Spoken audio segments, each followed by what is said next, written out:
की स्टार्ट होते ही हमें एड वॉरेन और लॉरेन वॉरेन दिखाए जाते हैं, जो कि एक कॉन्फ्रेंस में लोगों को अपने अबनॉर्मल और सुपर नेचुरल एक्सपीरियंस के बारे में बता रहे होते हैं। फिर नेक्स्ट सीन में दिखाया जाता है कि कैरोलिन पेरेन और रोजन पेरेन जो कि अपने बच्चों के साथ एक घर में शिफ्ट हो रहे होते हैं। उनके सब बच्चे घर के अंदर चले जाते हैं, लेकिन उनका डॉग घर के अंदर नहीं जाना चाहता। वो काफी डरा हुआ होता है। इन लोगों की 5 बेटियां होती हैं, जिसमें एंड्रिया, नैन्सी, क्रिस्टाइन, सिंडी और अप्रैल होती है। अप्रैल को घर के पास एक बहुत बड़े ट्री के नीचे एक म्यूजिक टॉय मिलता है, जिसमें एक मिरर भी लगा होता है। बाकी लड़कियां घर के अंदर हाइड एंड क्लैप खेल रही होती हैं और अचानक उनसे लकड़ी का एक पाइन बोर्ड टूट जाता है और वो पाइन बोर्ड किसी डोर को छुपाने के लिए लगाया गया था। जब उनके फादर चेक करते हैं तो उसके पीछे उन्हें एक स्टोर रूम मिलता है। उस स्टोर रूम में काफी अंधेरा होता है और वहाँ पर उन्हें एक पियानो और काफी सारी पुरानी चीजें नजर आती हैं। उन लोगों का डॉग काफी परेशान होता है और मुसलसल भौंक रहा होता है। अगली सुबह कैरोलिन जब उठती है तब वो देखती है कि उसके पाँव पर जख्मों के निशान हैं और उनके घर की सारी घड़ियां 3:07 पर रुकी होती हैं और उनकी बेटी अप्रैल को उनका डॉग बाहर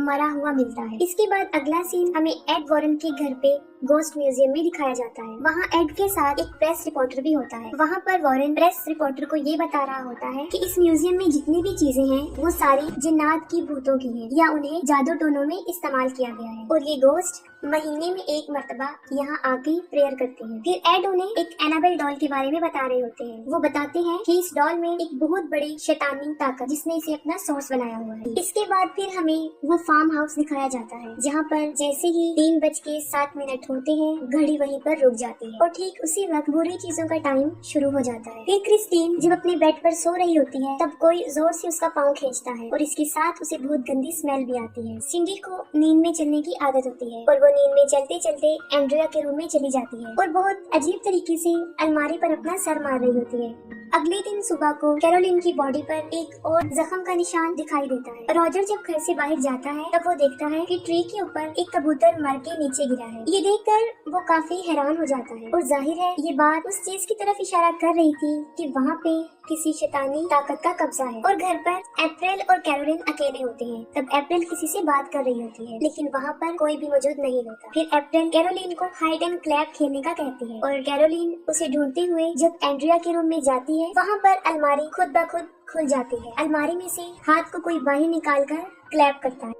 ये देखकर कैरोलिन काफी शॉक तो हो जाती है, लेकिन वो इस बात पर ज्यादा ध्यान नहीं देती। इसके बाद फिर क्रिस्टीन का सोते हुए कोई पाँव खींचता है और इस बार पहले से ज्यादा जोर से कोई उसका पाँव खींच देता है और वो काफी डर जाती है। फिर वो नोटिस करती है कि दरवाजे के पीछे कोई खड़ा हुआ है जो उसे कह रहा है कि वो उसे और उसकी पूरी फैमिली को खत्म कर देगा। उसके साथ नैन्सी भी वहाँ पर होती है, लेकिन उसे कुछ भी नजर नहीं आता, लेकिन काफी बुरी स्मेल आ रही होती है। फिर सुबह क्रिस्टीन ये सब कुछ रॉजर और अपनी पूरी फैमिली को भी बताती है। कैरोलिन को दिखाया जाता है और अब उसकी बॉडी पर कई जगह पर जख्मों के निशान होते हैं। तभी उसे बच्चों के खेलने की आवाजें आती हैं। तब वो उन्हें चेक करती है, लेकिन सब बच्चे अपने रूम्स में सोए होते हैं। फिर अचानक से वहाँ पर एक अजीब चीज होना शुरू हो जाती है। घर के सारे फोटो फ्रेम्स खुद ब खुद नीचे गिर जाते हैं और सबके सब टूट जाते हैं। इसके साथ ही कैरोलिन को एक लड़की की आवाज आती है। वो उसकी आवाज को फॉलो करती है। जब वो बेसमेंट के पास पहुँचती है तब खुद ब खुद बेसमेंट का डोर ओपन हो जाता है। कैरोलिन बेसमेंट में जाकर जब वहाँ से भागने की कोशिश करती है तब उसके डोर खुद ब खुद बंद हो जाते हैं। कैरोलिन सीढ़ियों से नीचे गिर जाती है। तभी उसकी तरफ कोई एक बॉल फेंकता है। कैरोलिन फिर से भागने की कोशिश करती है, लेकिन अब वहाँ पर काफी अंधेरा हो जाता है। फिर कैरोलिन माचिस की तीली जलाकर वहाँ देखती है तब पीछे से कोई लड़की उसे डरा रही होती है और साथ साथ क्लैप कर रही होती है। कैरोलिन वहीं फंस जाती है और सिंडी एंड्रिया के रूम में पहुंचकर फिर से अलमारी पर अपना सर पटक रही होती है। एंड्रिया ये देखकर सिंडी को अपने साथ सुला लेती है। तभी अचानक से उस अलमारी का डोर खुद ब खुद ओपन हो जाता है। एंड्रिया उस अलमारी को खोलकर चेक करती है तब उस अलमारी के ऊपर एक औरत का गोश्त बैठा होता है जो उस पर अटैक कर देता है। फौरन रॉजर वहाँ पर पहुँच जाता है। तब वो सुनता है कि हर तरफ से किसी के चीखने चिल्लाने की आवाजें आ रही हैं। सबसे पहले वो बेसमेंट का दरवाजा खोलता है और कैरोलिन को वहाँ से निकालता है। वो दोनों बेसमेंट से बाहर आके ऊपर जाते हैं और अपने सब बच्चों को एक जगह इकट्ठा कर लेते हैं। अब वो काफी डर चुके होते हैं। फिर नेक्स्ट सीन में एक यूनिवर्सिटी दिखाई जाती है जहाँ पर एड वॉरेन सुपर नेचुरल चीजों के बारे में लेक्चर दे रहे होते हैं और उन्हीं ऑडियंस में कैरोलिन भी सुन रही होती है। लेक्चर की खत्म होते ही कैरोलिन एड वॉरेन और लॉरेन वॉरेन के पास जाती है और उन्हें रिक्वेस्ट करती है कि वो उनके घर पर आए, जिस पर एड और लॉरेन उनके घर चले जाते हैं। तब कैरोलिन और रोजर उन्हें सारा माजरा बताते हैं कि हालात दिन ब दिन बिगड़ते जा रहे हैं। वो बताते हैं घर में गंदी स्मेल आती है, रात में 3 दफा दरवाजा नॉक होता है और सुबह होकर बंद हो जाता है, और जो भी बर्ड उनके घर पे आकर बैठता है सुबह उनके गार्डन में मरा हुआ मिलता है। घर की सारी घड़ियाँ 3:07 पर रुक जाती है। उनके जवाब में एड उन्हें बताता है ये सब कुछ वहाँ पर शैतान होने की तरफ इशारा कर रहे हैं। इसके बाद वो लोग बेसमेंट में जाते हैं और वहाँ पर जाकर लॉरेन समझ जाती है कि यहाँ पर कुछ अच्छा नहीं हुआ और उसी जगह पर काफी बुरे हालात हो चुके होते हैं। एड उस घर में होने वाले सारे इंसिडेंट्स का कैरोलिन से पूछते हैं और उन सब बातों को रिकॉर्ड कर लेते हैं। दूसरी तरफ लॉरेन अप्रैल से उसकी एक फ्रेंड के बारे में पूछ रही होती है, जिस पर अप्रैल उसे वो म्यूजिक टॉय दे देती है। जब लॉरेन उस म्यूजिक को प्ले करती है तब वो देखती है कि उसके मिरर में एक छोटे बच्चे की सोल है और वो उसी बच्ची रोरे की होती है, जिसके बारे में अभी वो अप्रैल से पूछ चुकी होती है। वो लोग फिर उस दरख्त की तरफ जाते हैं जहाँ पर उन्हें ये म्यूजिक टॉय मिला था। तभी लॉरेन वहाँ पर उस गोस्ट को देखती है जो इस फैमिली को परेशान कर रहा था। फिर लॉरेन कैरोलिन और रोजर को ये बताती है कि इस घर में एक बहुत बड़े शैतान का कब्जा है और जब वो यहाँ पर आई थी तभी उसने उनको देख लिया था और ये एक काले शैतान की रूह है जो बड़ी ताकतवर है। वो उन्हें बताती है कि उसने कैरोलिन, रोजर और उनके बच्चों के पीछे भी इसके साई को देखा था। उस गोस्ट की परछाई उनके साथ है और वही उन्हें परेशान कर रही है और यहाँ तक वो उनके पीछे लग गई हैं कि अगर वो ये घर छोड़कर यहाँ से चली भी जाएं तब भी वो इनका पीछा नहीं छोड़ेगी। तब एड उन्हें बताती है कि उन्हें यहाँ पर एक्सॉर्सिज्म करना है, जिसके लिए उन्हें चर्च से इजाजत लेनी पड़ेगी, जिसके लिए पहले तो उन लोगों ने चर्च वालों को सबूत देना है, तभी वो लोग इन्हें अलाउ करेंगे। लॉरेन उन्हें बताती है कि यहाँ पर बहुत सारे असेब हैं और सबसे बुरा एक साया है जिसके दिल में शदीद नफरत भरी हुई है। और रात को एड जब उस रिकॉर्डर को प्ले करता है तब उसे सिर्फ अपनी आवाज आती है, उसमें कैरोलिन और रोजर की कोई रिकॉर्डिंग प्ले नहीं होती। और लॉरेन एड को इस जगह की हिस्ट्री के बारे में बताती है कि एक आदमी ने यहाँ पर एक फार्म हाउस बनाया था। उस आदमी ने एक औरत के साथ शादी की थी जो काले जादू पर बहुत यकीन करती थी, यहाँ तक कि वो खुद भी काला जादू करती थी और वो शैतान को मानने वाली थी। उस औरत का नाम बादशिवा था और बादशिवा ने अपने 7 दिन के बच्चे को जलाकर उसकी कुर्बानी दे दी थी। और जब ऐसा करता उसके हस्बैंड ने उसे देख लिया था तब वो भागकर बाहर आई और एक दरख्त पे चढ़ के उसने सुसाइड कर ली और खुद को फांसी दे दी। इस इंसिडेंट के बाद उस घर में कई ज्यादा डेथ्स हुई, जैसे रोरी नाम का एक बच्चा गुम हो गया था और उसके गम में उसकी माँ ने उसी घर के स्टोर रूम में सुसाइड कर ली थी। इसके अलावा उस घर की एक नेबर ने भी वहाँ पर सुसाइड की और एक बच्चे की वहाँ पर मौजूद एक तालाब डूबने से मौत हो गई थी। वो लोग जब ये बातें कर रहे होते हैं तब अचानक से प्लेयर खुद ब खुद प्ले हो जाता है और अब एड की आवाज के साथ एक गोस्ट की आवाज भी आती है जो कि काफी खौफनाक थी। और उस वक्त टाइम भी 3:07 हो रहे होते हैं। अगले दिन एड और लॉरेन रोजर के घर पे जाते हैं और सारे सबूत इकट्ठे करते हैं ताकि वो चर्च को दिखा सके।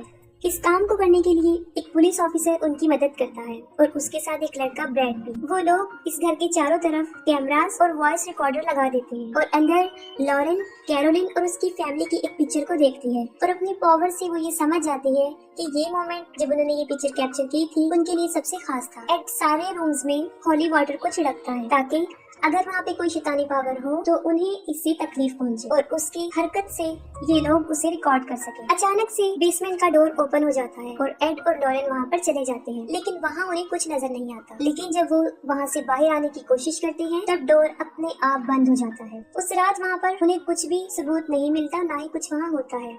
और अगली सुबह वो सब लोग खुशी खुशी ब्रेकफास्ट कर रहे होते हैं। एड कैरोलिन को कहता है कि तुम रेस्ट कर लो, मैं और लॉरेन सब संभाल लेंगे। फिर जब लॉरेन कपड़ों को सुखा रही होती है तब वो देखती है कि बादशिवा उस कपड़े के पीछे वाली साइड पर खड़ी है और अचानक से वो कपड़ा उड़कर कैरोलिन की बेडरूम की खिड़की पर जाकर चिपक जाता है और जैसे ही विंडो से कपड़ा हटता है लॉरेन को वहाँ पर बादशिवा की रूह नजर आती है। इससे पहले कि लॉरेन कैरोलिन के पास पहुँचती बादशिवा उसको पोजेस कर लेती है और अब वहाँ पर शैतानी लम्हे शुरू हो जाते हैं और ये इविल सोल्स काफी भयानक होते हैं। सबसे पहले पुलिस ऑफिसर ब्रैड को एक लड़की की आवाज आती है और उसे फौरन उस नौकरानी जिसने सुसाइड की थी उसका गोस्ट नजर आता है और वो पुलिस ऑफिसर को काफी डरा देती है। फिर नैन्सी नींद में चलते हुए एंड्रिया के रूम में चली जाती है इसके साथ ही उस रूम का डोर लॉक हो जाता है। जब नैन्सी नींद में चल रही होती है तब सारे कैमरास उसकी फोटो कैप्चर कर लेते हैं, जिससे ये साफ जाहिर था कि वहाँ पर नैन्सी के अलावा भी कोई मौजूद है। और जब नैन्सी रूम में होती है तब उसे एक बच्चे की आवाज आती है जो उसे कह रहा होता है कि वो छुप जाए। सब लोग उसी रूम की तरफ भागते हैं, लेकिन ना तो उन्हें वहाँ वो बच्चा नजर आता है और ना ही नैन्सी। एड उसे टॉर्च लाइट की मदद से ढूंढ रहा होता है। तब वो देखता है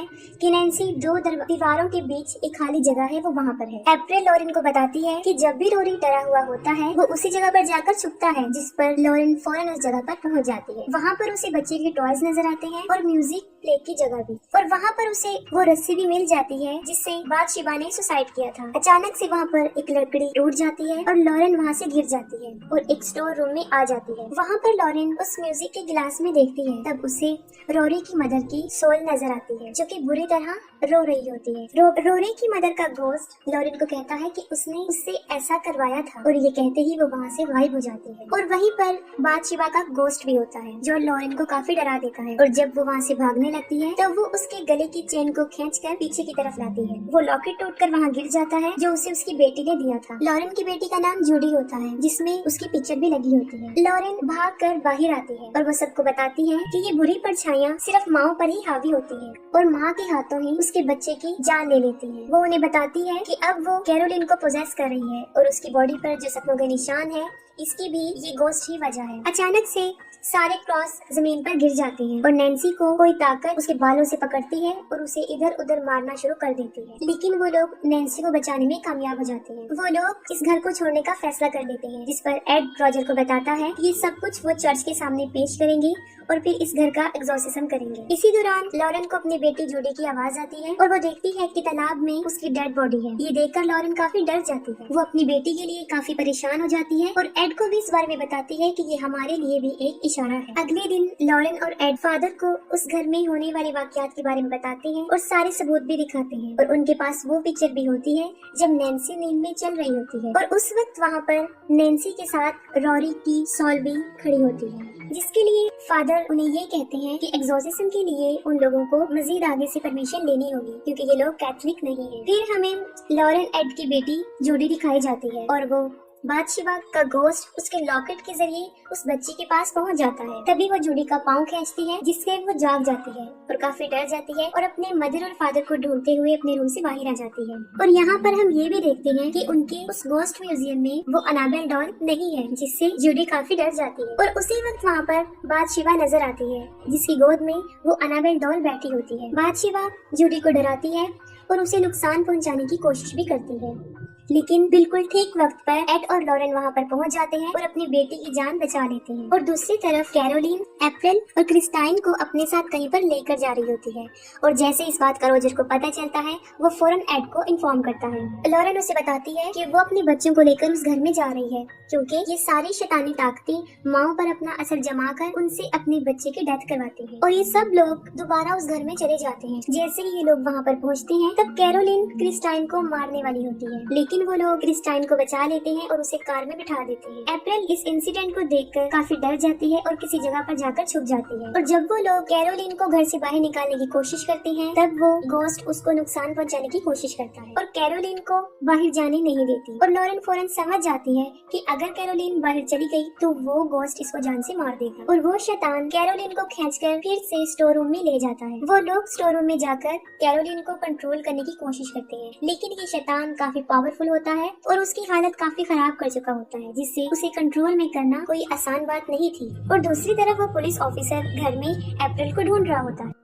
कैरोलिन किसी के भी कंट्रोल में नहीं आती और वो एक एक करके सब पर अटैक कर देती है। वो लोग कैरोलिन को एक चेयर से बांध देते हैं और उसकी हालत देखकर एड ये डिसीजन लेता है कि वो फौरन इस जगह का एग्जॉर्सिज्म करेंगे। जैसे ही एड एग्जॉर्सिज्म स्टार्ट करता है ये शैतान यानी बादशिबा कंट्रोल से बाहर हो जाता है और वहाँ पर शैतानी ताकतें और पावरफुल हो जाते हैं, लेकिन एड नहीं रुकता और वो एग्जॉर्सिज्म के वर्ड्स को मुसलसल बोलता रहता है। और फिर हमें एक अजीब मंजर दिखाया जाता है कि वो शैतान एग्जॉर्सिज्म को रोकने के लिए उस चेयर को हवा में उछाल देता है और साथ ही उस कुर्सी को नीचे गिरा कर उस कुर्सी को भी तोड़ देता है और इससे कैरोलिन की सारी रस्सियां खुल जाती है और वो एड को मुख्तलिफ तरीकों से मारने की कोशिश करती है। और उसी दौरान थॉमस को भी अप्रैल मिल जाती है और जैसे ही कैरोलिन को पता चलता है कि अप्रैल कहाँ पर छुपी हुई है, वो उसे मारने के लिए उसकी तरफ बढ़ती है। लेकिन इससे पहले कि कैरोलिन उसे मारती, एड वहाँ पर पहुंचकर एग्जॉर्सिज्म कंप्लीट करता है और एड बातशीबा को कसम देता है जिससे वो मानती है कि वो वहाँ से वापस चली जाए। लेकिन अभी भी वो शैतान कैरोलिन पर हावी होता है और तब लॉरेन और रॉजर उसकी मदद करते हैं। वो लोग कैरोलिन को उसकी फैमिली और उसके बच्चों की यादों के सहारे उसे पावरफुल बनाते हैं ताकि वो इस गोस्ट का मुकाबला करे। और एट लास्ट कैरोलिन की फैमिली और उसके बच्चों का प्यार उसके लिए जीत जाता है और वो शैतानी गोस्ट कैरोलिन को मजबूरन छोड़कर वहाँ से चला जाता है और कैरोलिन भी अपनी नॉर्मल हालत में वापस आ जाती है। वो लोग फिर से अपनी जिंदगी हंसी खुशी गुजारने लगते हैं और अप्रैल लॉरेन को उसका लॉकेट उसे वापस देती है और एंड सीन में एड उस म्यूजिक प्लेयर को अपने म्यूजियम में रख देते हैं और इसके साथ ही मूवी एंड हो जाती है।